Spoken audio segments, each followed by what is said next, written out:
Telangana paper merchants association నుంచి press meet conduct చేశాము. Main ఉద్దేశం ఏమిటంటే మొన్న రేషనలైజేషన్ ఆఫ్ జిఎస్టీ అనేసి ప్రభుత్వం అన్ని తగ్గిస్తున్నామని చెప్పారు.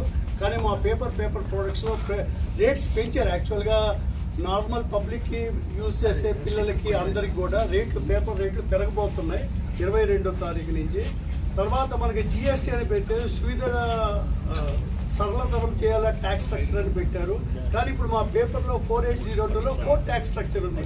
5 ఉంది, 12 ఉంది, మొన్నటిదాకా 18 ఉంది, 28 ఉంది, 40లో కూడా పెడతారేమో తెలియదు.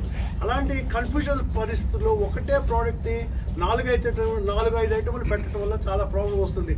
ఇప్పుడు ఏమంటారు, ఈ పేపర్ కనుక టెక్స్ట్ బుక్ వాడితే ఒక రేటు, నోట్ బుక్ వాడితే ఒక రేటు, గ్రాఫిక్ బుక్ వాడితే ఒక రేటు, అంటే ఆ యూజ్ని బట్టి ఉంటుంది. అది ఎలా మనం కంట్రోల్ చేయగలము, ఎలా మనము దాన్ని చేయగలం అనేది చాలా కష్టమైన పరిస్థితి.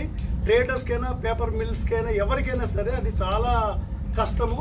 దానివల్ల దాన్ని అనుసరించడం, ఈ విధానం అనుసరించడం చాలా కష్టమైపోద్ది. వాళ్ళు ఇప్పుడు తెచ్చిన చేంజెస్ వాళ్ళు అది తెలుసుకొని దాన్ని సరళతరం చేసి క్లియర్గా పబ్లిక్ చెప్పాలి, ఇలా చేయాలి. లేకపోతే సింగిల్ ట్యాక్స్ మా ఒక ఉద్దేశం ఏంటంటే సింగిల్ కనుక 4802లో ఉన్నదంతా మొత్తం సింగిల్ ట్యాక్స్ కనుక చేశారంటే ఆటోమేటిక్గా 90% 95% ప్రాబ్లమ్స్ అన్ని సాల్వ్ అయిపోతుంది అందరి ఇండస్ట్రీకి అండ్ క్లారిటీ వస్తుంది. అండ్ అది మా ఉద్దేశం. అండ్ మనకి ఏమని చెప్పారు స్టార్టింగ్లో, GST single product single tax, single country single tax అన్నారు. మనకి ఇప్పుడు ఒక పేపర్లోనే 4 ట్యాక్స్లు 5 ట్యాక్స్లు, ప్రతి ప్రోడక్ట్లో 3 ట్యాక్స్లు 4 ట్యాక్స్లు, కరెక్ట్ పద్ధతి కాదు. సింగిల్ ట్యాక్స్ 5% పెట్టమని మా అందరి వినతి. ప్లస్ ప్రొసీజర్స్ కూడా క్లియర్గా కన్ఫ్యూజన్ లేకుండా ట్యాక్స్ పే చేసే కన్స్యూమర్కి, అమ్మే ట్రేడర్కి, తయారు చేసే పేపర్ మిల్ వాళ్ళకి కూడా అంత క్లారిటీ ఉండాలని మా రిక్వెస్ట్. Uniform 5% tax.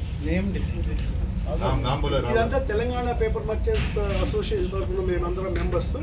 మాకి ఒకటి federation of paper traders association కూడా ఉంది, అది ఆల్ ఓవర్ ఇండియా బాడీ. మేమంతా రిప్రజెంటేషన్ చేస్తున్నాము. అయినా వాళ్ళకి కన్ఫ్యూజన్ స్టిల్ కంటెంట్స్. మేము అందరితో, ప్రైమ్ మినిస్టర్తో, నిర్మలా సీతారామన్ అందరితో కాంటాక్ట్ చేస్తాం. లోకల్ ఫైనాన్స్ మినిస్టర్స్ అందరినీ కూడా కాంటాక్ట్ చేసాము. వాళ్ళందరికీ కూడా రిప్రజెంటేషన్స్ ఇస్తున్నాము. వాళ్ళు ఇవన్నీ అర్థం చేసుకొని బహుశా రేపు 11, 12 కన్నా నెక్స్ట్ 2-3 డేస్లో క్లారిఫికేషన్ ఇస్తారనే ఉద్దేశం. మా గొంతు కూడా వాళ్ళందరికీ వినేటట్టు మీరందరూ సహాయం చేసి వాళ్ళకి వినిపించేటట్టు ఇది చెప్తే, మేము అనేది ఒకటి సరళీకృతం, ఒకటే సింగిల్ ట్యాక్స్ చేయండి, మీ ఇష్టమే. 5 చేస్తారు, 8 చేస్తారు, ఒకటే. తర్వాత అన్ని ప్రోడక్ట్స్ ఒకటే చేయండి. మా దాంట్లో మేమేమి ఇది కోరటం లేదు. Thank you.